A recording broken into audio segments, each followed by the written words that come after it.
Dan Galusha, and welcome to another edition of Dan's Fishing Tales. Welcome to my messy kitchen. And why on earth are we having a Dan's Fishing Tales in my kitchen? Well, the weather isn't all that great out. There's too much ice to open water and not enough ice to ice fish.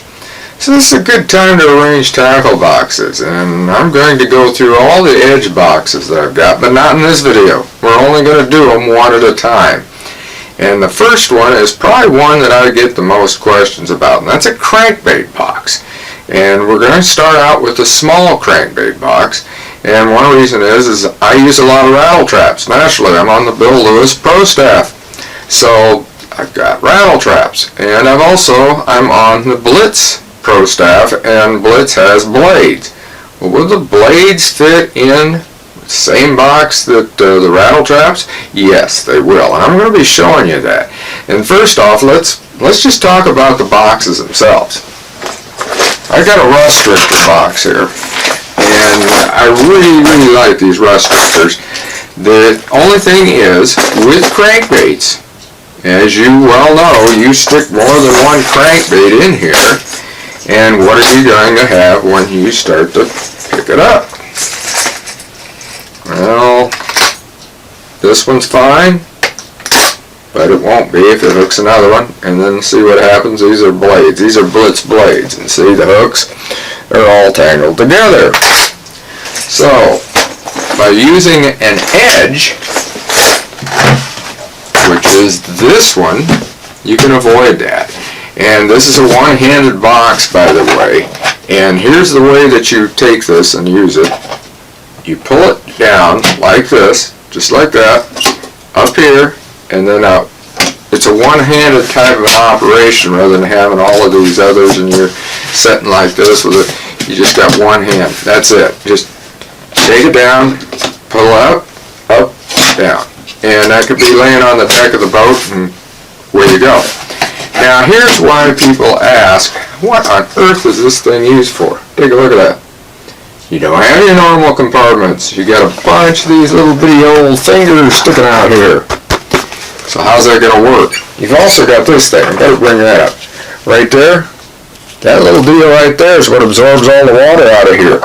This has also got that armor protection just like the rust restrictor.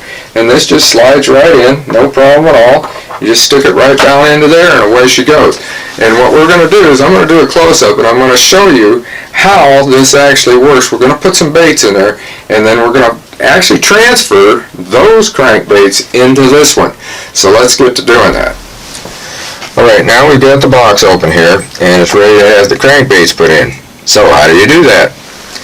Well, these are all the ones that are my, I guess you'd say, favorites, the ones that I use the most.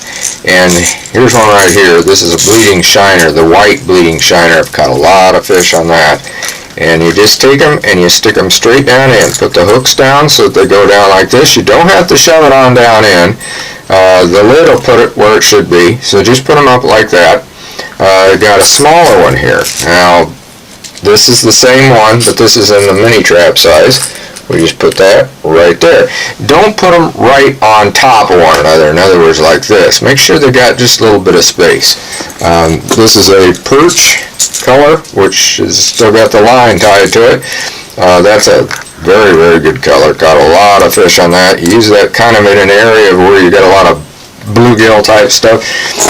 Speaking of bluegills, this one right here, which is my chartreuse with black back orange, probably caught more on that than any other rattle trap other than when I'm fishing Bull Shoals, Arkansas. Then I'll go with a chrome with black back, especially if I'm going after white bass. Here's the same version except you got a little bit of silver in it. That's the 1/4 ounce size. Again, don't put it on top of it, just put it in like that. And I'm not going to go through all of these. This is a Smoky Joe, by the way. But we're going to put them in here, and then I'm going to, well, I better show you how you do a blade. There you go. This is a blade. Now, I'm going to tell you about the blades and also the tiny traps, if you put those in here. We'll put a blade in here first. You'll notice this goes down in a little bit further. The tiny trap does not. So you might want these two, even though I say they work for the blades, yes they do. They work for these, yes they do. But, there is a but. So you've got this closed, and it's like this. Fine, no problem. You can keep it like this. What happens if you drop this box, or you turn it over, or you do something like that, or put it on its side where you can use the label, which is right here. There's a label, and you can write on it, which makes it very, very nice. We're going to talk about that in just a second. So what happens? Well, I'll tell you what happens. A lot of these blades will come up out of here and they'll lay on top. These will do the same thing. So in a roundabout way, yes, it works for blades, but you might want to go with something a little bit different. And we'll talk about that down the line when we go to another box.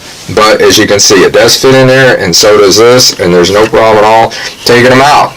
You ask, okay, well, how do blazes you get them out? Two different ways. One is if you can grab the line tie, that works fine. The other is you can take your fingers, stick them down on either side, push those apart, pick it up like that. No problem. Now those will stay in there on flipping around and that, and I'm going to show you that. In fact, what we're going to do, I'm going to take this back out of here, and I'm going to take this out of here, and then we're going to go back, and I'm going to show you what happens when it flips around. So, let me get this shut up. I don't have any more because, like I said, these are my favorite ones.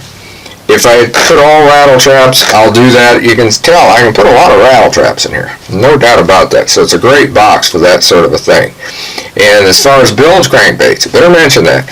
There's a different box. I got a couple of different ones, and those are going to be in another video. So let's close this one up, go back, and then I'll talk to you a little bit more about this. Okay, I was telling you about the flip test that I'm going to do. I'm going to talk to you about that. And before that, I mentioned that label, and there's the label right there. Now what makes that nice about that is that you can write whatever you want on it. The rattle traps I have in here are my main ones. So that may be what I'll write. Rattle trap, main, or main rattle trap, something like that. I mean, it's up to you guys, whatever you're wanting to do for a system.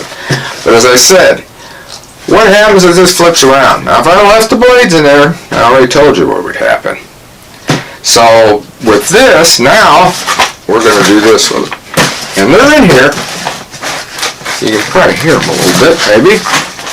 They're bouncing around the boat. You got them up on the deck. They flip around. They do all this sort of stuff. Let's see how they are now. They're still in place. Just like you want them, ready to grab, ready to go, you're ready to fish with them. Well, that's it for this crankbait box. And we're going to be talking about more edges in some other videos. So until next time, get out on the water and have a great day of fishing.